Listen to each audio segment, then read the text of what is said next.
খেলন বাইসালন তাজা তাজা তরমুজ লন দেই খেলন বাইসালন পিস হিসাবে মধুলন।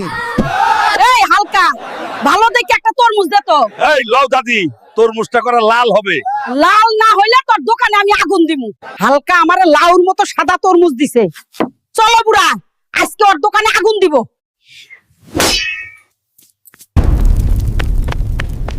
আজকে তোর দোকান আগুন দিয়া ছাই বানামু। মাফ করে দেও দাদি, আমি বুঝতে পারি নাই তরমুজ সাদা হবে। আমার এতগুলো টাকা তরমুজ সব শেষ হয়ে গেল।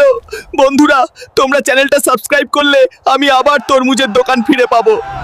দেই খেলন বাইসালন তাজা তাজা ইলিশ মাছ লন। আপনি তাজা মাছ রান্না করবেন, তার সুগন্ধে পাশের বাড়ির চাচির মুখ থেকে লালা পড়বে। এই হালকা 2 কেজি তাজা ইলিশ মাছ দে তো। এই লও দাদি। এই মাছ যদি তাজা না হয় তাইলে তোর দোকান আমি বোম মাইরা জ্বালায় দিব।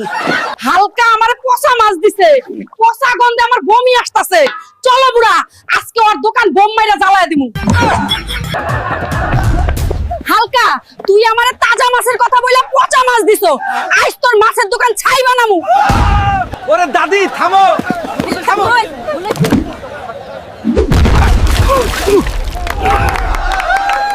আমার এতগুলো টাকার মাছ সব শেষ হয়ে গেল। বন্ধুরা, তোমরা চ্যানেলটা সাবস্ক্রাইব করলে আমি আবার মাছের দোকান ফিরে পাবো। আজকে চাইনিজ কাকুর জন্য অনেক কষ্ট করে রাসেল ভাইপার ধরে আনলাম। যাই চাইনিজ কাকুর বাড়ি গিয়ে দিয়ে আসি। চাইনিজ কাকু, ও চাইনিজ কাকু, ঘর থেকে বের হয়ে দেখো তোমার জন্য কি নিয়ে এসেছি। কিরে, আজকে আবার কি আনলি? তোমার জন্য পম পাহাড় থেকে রাসেল ভাইপার ধরে আনছি, রান্না করে খেও। তোকে কতবার বলছি আমি এগুলো খাই না। দাঁড়া, আজকে তোর পিঠে ছাল তুলে ফেলবো। বন্ধুরা, চাইনিজ কাকুর হাত থেকে বাঁচার জন্য তোমাদের সাহায্য দরকার। চ্যানেলটা সাবস্ক্রাইব করে সাহায্য করো। আজকে চাইনিজ কাকুর জন্য অনেক কষ্ট করে মরুভূমি থেকে সান্ডা ধরে আনলাম। যাই চাইনিজ কাকুর বাড়ি গিয়ে দিয়ে আসি। ও চাইনিজ কাকু, ঘর থেকে বের হয়ে দেখো তোমার জন্য কি নিয়ে এসেছি। কিরে অকর্মা, আজকে আবার কি আনলি? তোমার জন্য মরুভূমি থেকে সান্ডা ধরে আনছি। সান্ডার বিরিয়ানি রান্না করে খেও। তোকে কতবার বলছি আমি এগুলো খাই না। দাঁড়া, আজকে সান্ডার বিরিয়ানি তোকে খাওয়াবো। সান্ডার বিরিয়ানি, সান্ডার রোস্ট, সান্ডার স্যুপ, আজকে এগুলো সব না খাইলে এই লাঠি দিয়ে তোর পিঠে ছাল তুলে ফেলবো আমি। বন্ধুরা, চাইনিজ কাকুর হাত থেকে বাঁচার জন্য তোমাদের সাহায্য দরকার। চ্যানেলটা সাবস্ক্রাইব করে সাহায্য করো। হালকা আজকে খুব কাঁকড়া খাইতে মন চাইতেছে আমার। যা নদী থেকে কাঁকড়া ধরে নিয়ে আয়।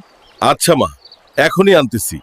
আজকে নদী থেকে বড় একটা কাঁকড়া ধরতে হবে, যেটা সারা বছর খাইলেও মা শেষ করতে পারবে না। বড় দেখে একটা কাঁকড়া ধরে নিলাম। মার সারা বছরের খাবার রেডি। মা, ও মা, ঘর থেকে বের হয়ে দেখো তোমার জন্য বড় কাঁকড়াটা ধরে আনলাম। আরে হলকা, তুই কামডা করলি কি?